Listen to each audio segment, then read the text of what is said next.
العلم نور، العلم نور، العلم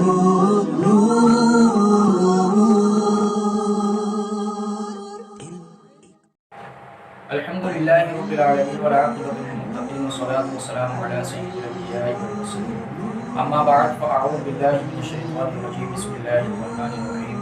والصلاۃ والسلام علیک یا رسول اللہ وعلی آلک واصحابک یا حبیب اللہ۔ حضرات اکرام، آج ہمارا موضوع ہے رمضان مبارک اور اعمال صالحہ۔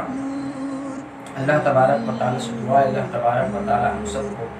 رمضان میں اعمال صالحہ کرنے کی توفیق عطا فرمائے۔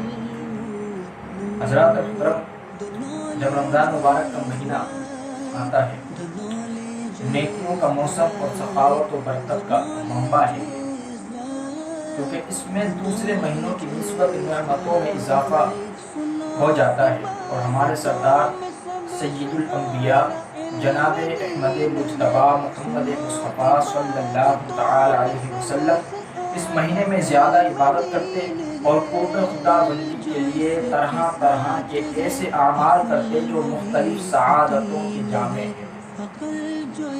مثلا صدقہ کرنا، احسان کرنا، نماز پڑھنا، ذکر و اذکار اور اعتکاف وغیرہ۔ اور اس مہینے کے ساتھ ساتھ کچھ ایسی عبادت بھی خاص ہیں جو دوسرے مہینوں میں نہیں ہوتی، اور نبی پاک صلی اللہ تعالی علیہ وسلم کی سخاوت دوسرے مہینوں کے مقابلے میں اس ماہ میں بڑھ جاتی ہے، جیسا کہ اللہ تبارک و تعالیٰ کا جود و کرم اس ماہ میں اپنے بندوں کے لیے بڑھ جاتا ہے۔ اللہ تبارک و تعالیٰ نے اس میں وہ اخلاق کریمہ رکھے ہیں جن کو وہ پسند فرماتا ہے۔ اور امام بخاری، امام مسلم رحمہ اللہ نے حضرت ابن عباس رضی اللہ عنہما سے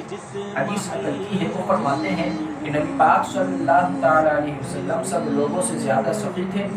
اور رمضان مبارک میں آپ کی سخاوت سب سے زیادہ ہوتی تھی۔ جب حضرت جبریل علیہ السلام آپ سے ملاقات کرتے اور آپ کے ساتھ قرآن مجید کا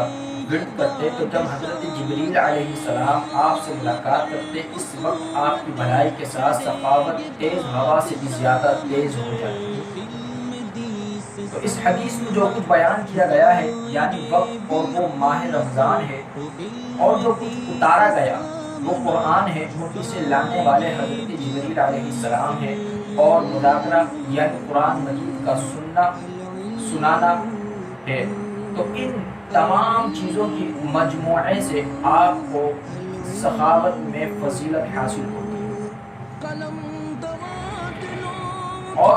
نبی پاک صلی اللہ تعالی علیہ وسلم کی سخاوت اتنی زیادہ بڑھ جاتی کہ ہر ایک عام شخص آپ کی سخاوت سے نفع حاصل کرتا، جس طرح عمومی ہوا ان سب چیزوں تک پہنچتی ہے جن پر وہ چلتی ہے۔ حضرت امام احمد رحمہ اللہ کی روایت میں اس حدیث کے آخر میں جو آیا ہے، آپ فرماتے ہیں کہ آپ سے جو کچھ مانگا جاتا آپ عطا کرتے۔